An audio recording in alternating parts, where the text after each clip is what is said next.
much for joining us. Just time for a quick recap of the week, and we begin with the Trump administration, which is truly like a circus in that nothing about it is funny, and I badly want it to end. This week, even by current White House standards, was a mess. Such a mess that we don't even have time to get into Mueller's investigation heating up, or Trump flip-flopping on gun reform, or the president's ongoing spat with his attorney general, except to mention this amazing detail. The Washington Post reported the president has referred to Sessions as the short-sighted elderly cartoon character, Mr. Magoo. OK, so first, leave it to Trump to mock Sessions as a doddering old man, even though Trump is, and this is true, 6 months older than him.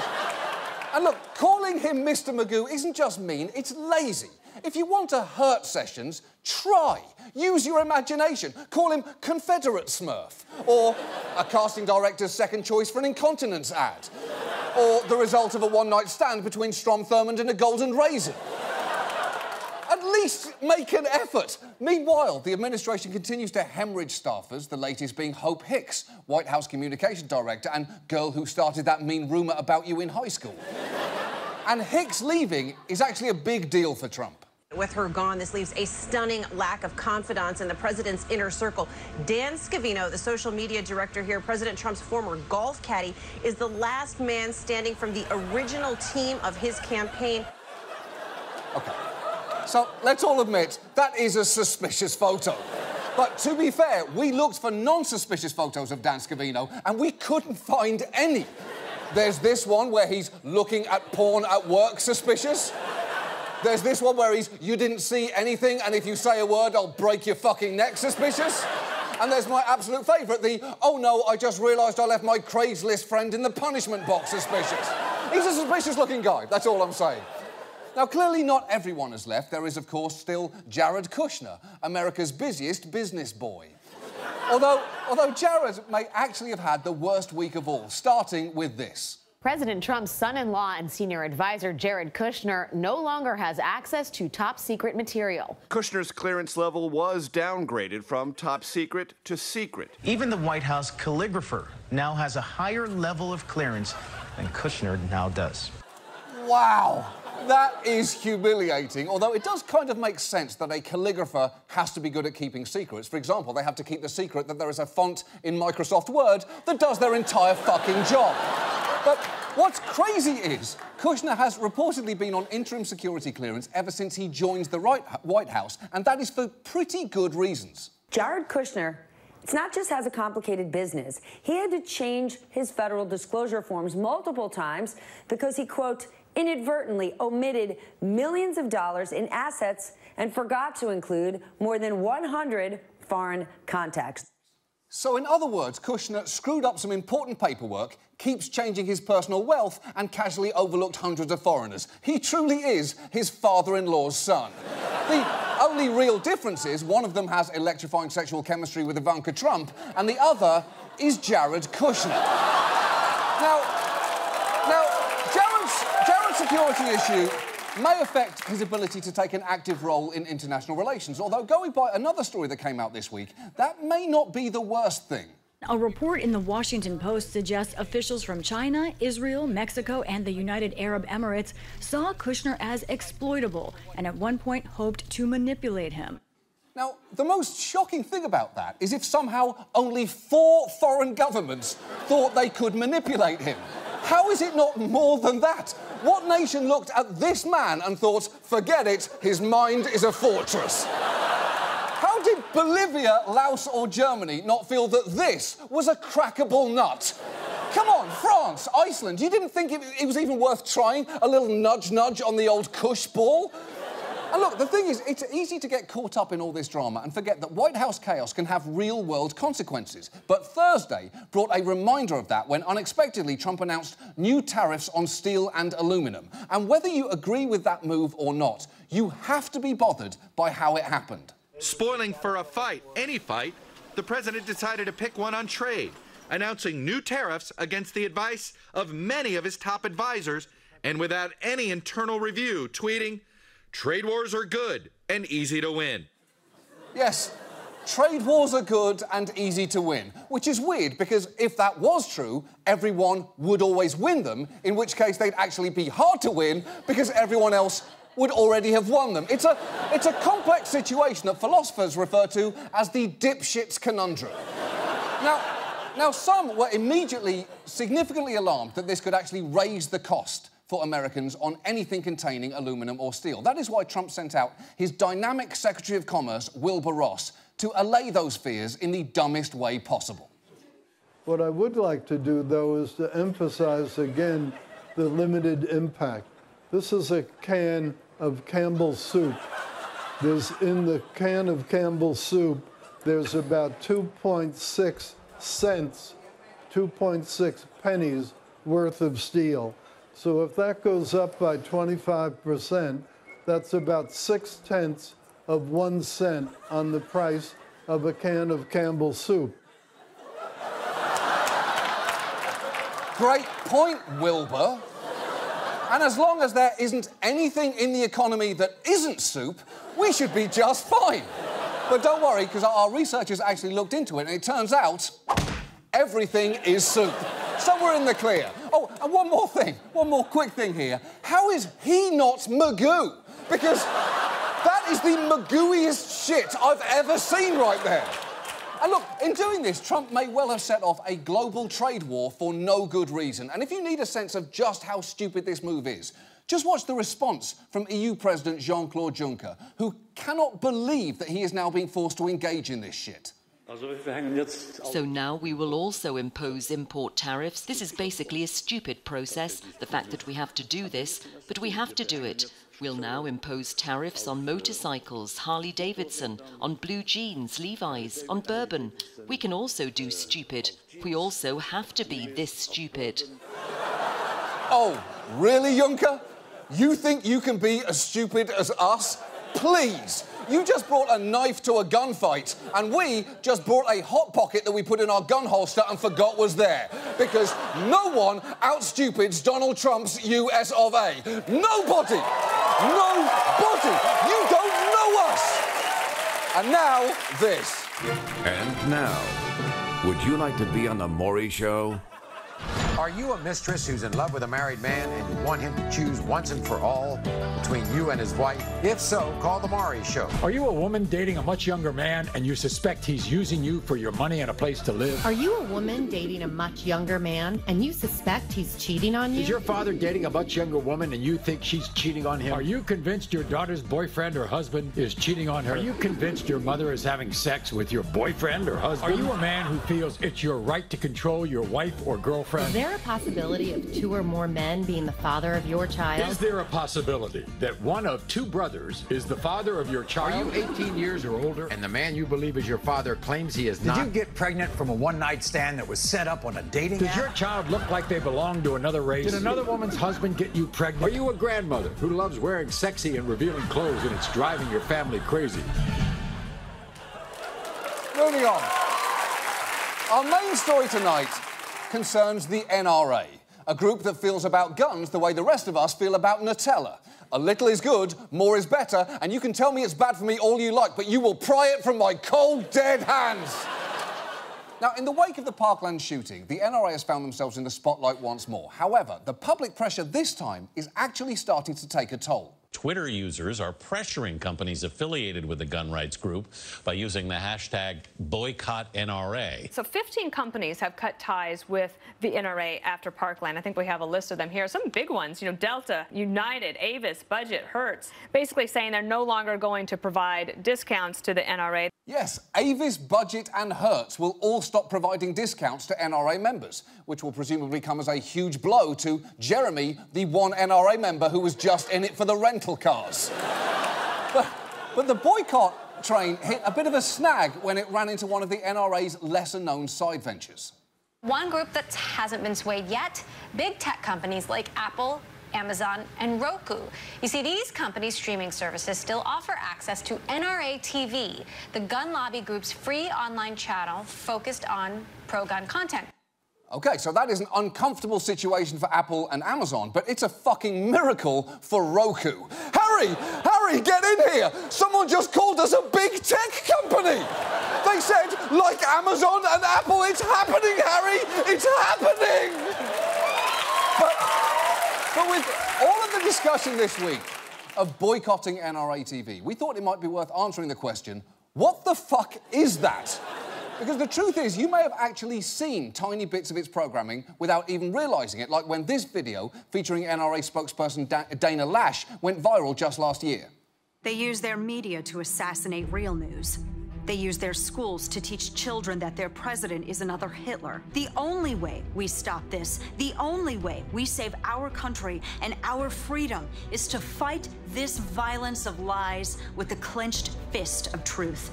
Yes, the clenched fist of truth, which, if you're looking for it, is just a little past the bent elbow of nonsense and hiding in the overstuffed pocket of needlessly aggressive metaphors. Now, if you missed that one, you may have seen another one that made the rounds during the Obama administration featuring country music legend Charlie Daniels. To the Ayatollahs of Iran and every terrorist you enable, listen up. You might have met our fresh-faced flower child president and his weak-kneed Ivy League friends, but you haven't met America. You haven't met the heartland, where the people will defend this nation with their bloody, calloused, bare hands. You haven't met the steel workers and the hard rock miners or the swamp folks in Cajun country who can wrestle a full-grown gator out of the water.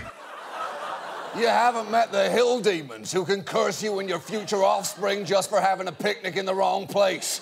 You haven't met the lake dog. He's a dog who lives in a lake for reasons too complicated to get into at the present moment.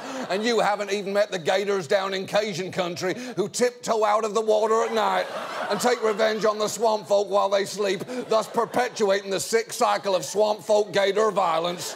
That's the America I know, and I promise you, you're gonna be confused by it. In fact, recently, another one of their promos was passed around online, and you may recognise one of the faces in it.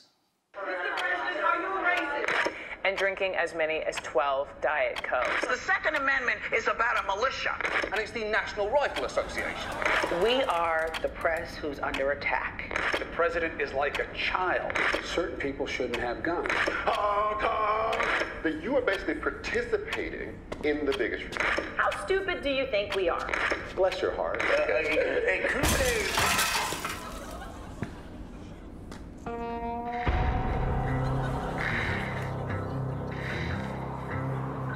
Now, don't laugh, he's absolutely right. And if NRA members are annoyed with what I'm saying right now, they should do the exact same thing and smash their expensive televisions with large sledgehammers. Are you listening, NRA members? Destroy your own property. It's a really good idea, and it's honestly the only way we'll learn. Now, NRA TV produces a lot of videos like those that are essentially just trolling for your attention, but their content goes much, much deeper than that, as you will see if you go to their website or if you watch it on streaming devices like the great and powerful Roku. They said it again, Harry! They said our name! It's happening! It's finally happening! Now, NRA TV has news programming, and there's honestly not really much point in us showing you any of that because it's essentially just Fox News on a much lower budget. What is more surprising is they make shows, lots and lots of shows, and they are so much stranger than you would think. So tonight, let's watch some NRA TV together because it's fascinating. Now, some shows are pretty similar to ones that you would see anywhere on TV, with the key difference that there is a gun involved. For instance, they have 3 different Antiques Roadshow knockoffs in which men who look like this guy get progressively more and more aroused by the guns they're holding. What's unique is that it has such flowing lines. It's artwork. It's a sensuous gun. That's the kind of pistol that when I hold, or when John is holding, gives me shivers. The idea is that you would cock both hammers at the same time. That man is Doug Wickland, and I love him, but not as much as he loves guns. In fact, the only way he could love them anymore is if instead of bullets, every gun just fired a bunch of little guns, which in turn fired a bunch of even smaller guns, which in turn fired tiny Doug Wicklands, living in a state of sexual ecstasy inside the womb-like paradise of a firearm. And while that show is pretty sedate, NRA TV also has programming for the testosterone-fueled gun enthusiast, like Media Lab, in which a former Navy SEAL named Dom Rasso does the very important work of reenacting movies he likes, from White House Down to Jack Reacher, and here he is reenacting scenes from the movie Heat. The main part of this movie that I wanted to break down was the fact that they're shooting, moving, and communicating. And if we get past the fact that they're robbing a bank, if you're actually in a specific uniform with specific kit, can you shoot, move, communicate with that amount of weight and do down man drills? That's the key thing here. I would love to see a bank robber try to use that defence in court. Your Honour, I really feel we need to get past the fact that we were robbing a bank and instead focus on how well we were shooting, moving and communicating. And the endearing thing about Dom Rasso is that his show's reenactments don't always go smoothly. For instance, how did his reenactment of the Heat robbery go? They make it look easy, the way they're moving. Yeah, this bag, as I was running, was just hitting at the back of my knees, kept taking my legs out from underneath me. Definitely fatigued me. My strap broke, so I was holding it like this the entire time, wobbling back and forth. Even in the beginning, I couldn't get a stable shooting platform. I mean, we worked it out. Had to lower my center of gravity more, so the bag couldn't control me. We definitely proved that they didn't have any weight in there while they were shooting and moving. Wow. That is genuinely inspiring, because somewhere out there's an 8-year-old arsehole watching that show and thinking, oh, good, being an adult is literally exactly how I imagined it. Honestly, I could talk about Dom Rasso all night, but before we move on, I have to show you his inexplicable response to one viewer-submitted question. What is your most treasured possession? I would say my aunt gave me a cross that was made out of bone. She's like, your great-great-grandfather gave that to me to pass down to somebody special in the family, but it was actually made out of human bone, and he carved it when he was a prisoner of war. And that has been passed down in the family now. I'm like, are you serious? I'm like, yeah, that just doesn't exist. So that's probably by far the coolest thing that I have. Well, that's a hell of a story there, Dom. And I just don't know of any better poster boy for the NRA than someone who reenacts bank robberies for fun and whose most treasured possession is a cross made out of human bones. But look, NRA TV isn't all gun bros. There's also a large amount of content aimed explicitly at women. There's even a whole women's channel featuring shows like Armed and Fabulous. The NRA is actually making a big push for women, and they are pretty clear about their motivations. Women really have an incredible role right now in the NRA. They are excited, they're enthusiastic, they're there for us. And that's, you know, if you get the woman, you get the family. If you get the woman, you get the family. That is a brazenly transparent statement of your marketing strategy. But to be honest, can we just go back to that room for a second? Do you find that room relaxing? Is that a soothing space for you? Because I would be a little disturbed by the extended family of gazelles screaming "why" at me with their dead, glassy eyes. Now, one of the NRA's female-focused programmes, Love at First Shot, is explicitly about getting women more comfortable with the idea of owning or firing guns. And in one episode, they took a woman who was nervous about firearms and really threw her in at the deep end. We're going to go straight into rifles, and we're going to do it with an AR-15. Okay.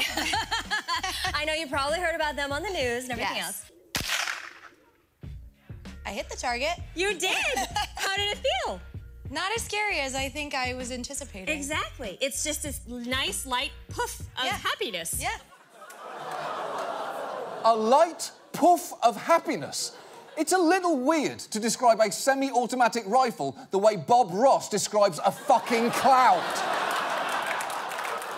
But once Love at First Shot has women hooked, the upselling begins, which does actually make sense. Industry research has shown that women will spend hundreds of dollars on accessories in addition to their guns. So you can kind of understand why Love at First Shot functions as a kind of QVC for firearms, showcasing products like mag loaders, targets, gun cases, and handbags.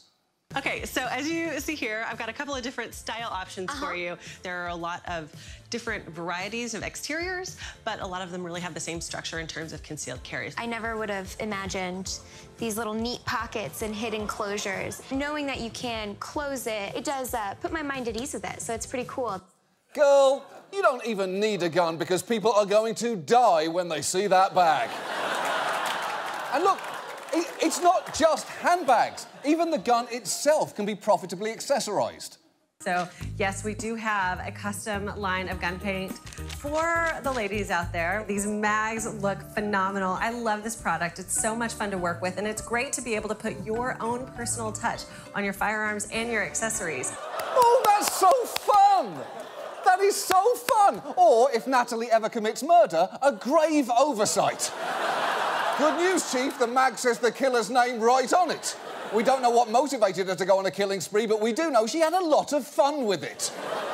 We've watched every single episode of Love at First Shot, and I have to show you our favourite clip. It's from Season 2, Episode 1. The host, Natalie, is pregnant at this point, so she can't join in on the shooting, but that doesn't mean that they didn't find a way to get her involved. We are going to make art for Natalie. Since she couldn't be on the range with us, Aww. we're gonna do something special for her to hang in her baby nursery. Yeah! So, that's so cool. There we go! Oh, 2 for 1! 2 for 1! We know that you're expecting, obviously, so we thought we would make a little something for the baby's nursery. Oh, because you know.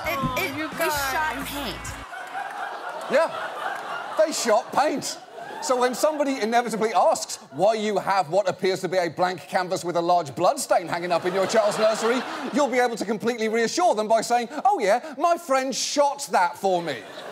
But it is not all fun with guns. Where NRA TV really comes into its own is when its tone gets much darker, which it does. For instance, they have a series of hunting videos, which shouldn't be surprising. In fact, it makes complete sense. People do use guns when they hunt. But while the visuals are predictable beauty shots of nature, the voiceover takes a different path. Somewhere over this horizon sit a million little dictators, eager to purge humanity of its hunting instincts. The anti-hunters have imposed a false order on their lives, based on a misconceived perception of the world. Death is evil, they believe. And so the purveyor of death must also be evil. Death is an undeniable fuel of life. Oh, my God! That is less Planet Earth and more deranged letter from a serial killer. Although, to be honest, I would respect the NRA a lot more if its slogan were just the NRA because death is an undeniable fuel of life. I would like it, but at least we'd be clear where they were coming from. And that flowery, vaguely threatening tone is a key feature of NRA TV. Here is another weird example. Hidden beneath a dense canopy of deciduous trees is a prostitute of sorts, and those who profit by selling her will stop at nothing to exploit her. Sold and promoted for her non-addictive, even medicinal advantages, what lies behind the veil of this seductress is far different than what she first appears to be. She is a harlot, and her name is Mary Jane. I didn't think this was possible, but I think that guy just slut-shamed marijuana. Oh, and don't get me started on mushrooms, those filthy tramps. They'll grow next to any tree at all. Whores with spores, that's what I call them. And if you are wondering why NRA TV is even talking about drugs at all, the final defining characteristic of the network is painting a bleak vision of America with threats around every single corner and one solution. The next attack on our soil could come in a matter of minutes. Teenage girls are trafficked in sex trade. Today's America is plagued by urban riots and domestic ISIS sympathizers. In a natural disaster, you may call 911 and there may be nobody on the other line. The drug cartels and the human traffickers who have invaded our borders and embedded in every single American city. This threat is real. Our leaders are either incapable of or unwilling to protect you. And the AR-15 is one of the most effective tools available to protect yourself and your family. Holy shit! They're using the same techniques as an infomercial there. Is human traffic getting you down? Do you have ISIS sympathizers in those hard-to-reach places? Are you tired of getting 9/11'd? There's got to be a better way. Try the AR-15, available at way too many stores near you. Now, to watch NRA TV is to watch a constant stream of stories like those, many of them real, but amplified to terrify you and sell you products. And there may be a good reason that it sounds like an infomercial, because it is. Many of NRA TV's shows are sponsored by gun brands like Smith & Wesson, and behind the scenes of NRA TV is an ad agency. It's called Ackerman McQueen. They've worked with the NRA for decades, and the Ackerman McQueen website proclaims every brand must be its own media company. And that is what the NRA have done with their TV arm. They've got a product to sell, and they employ people who can sell that product well. Even Dana Lash, the clenched fist of truth. When she's not warning of the drug cartels and human traffickers in every single American city, she's just selling you some other shit.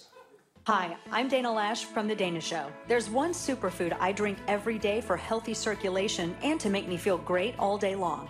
It's called Super Beets, and you can try it for yourself risk-free. I take Super Beets as my pre-workout in the morning and as a non-jittery pick-me-up in the afternoon. And just 1 teaspoon of Super Beets gives you the benefit of 3 whole beets.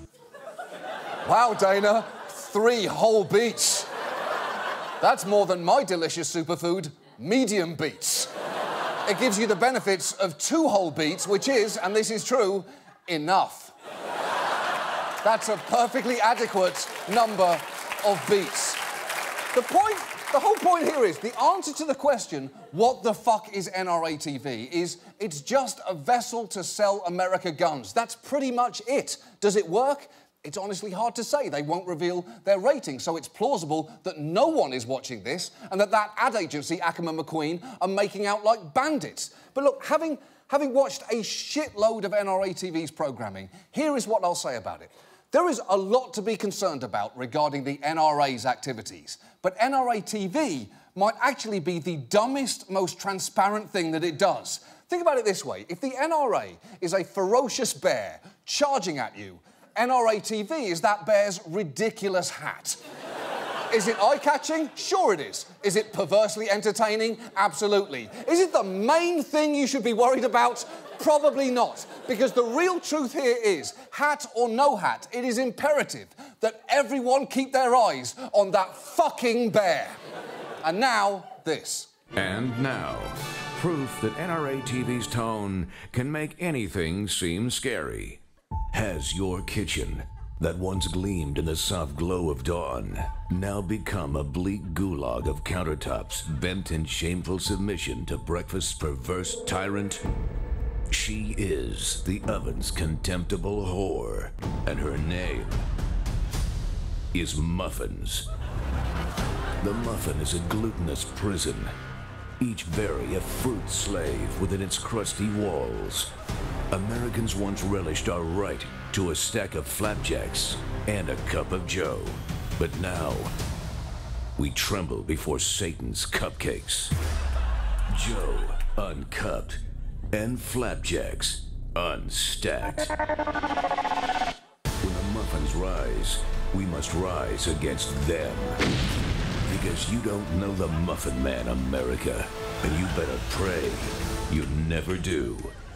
Pancakes, the undeniable fuel of life. That's our show. Thank you so much for watching. See you next week. Good night.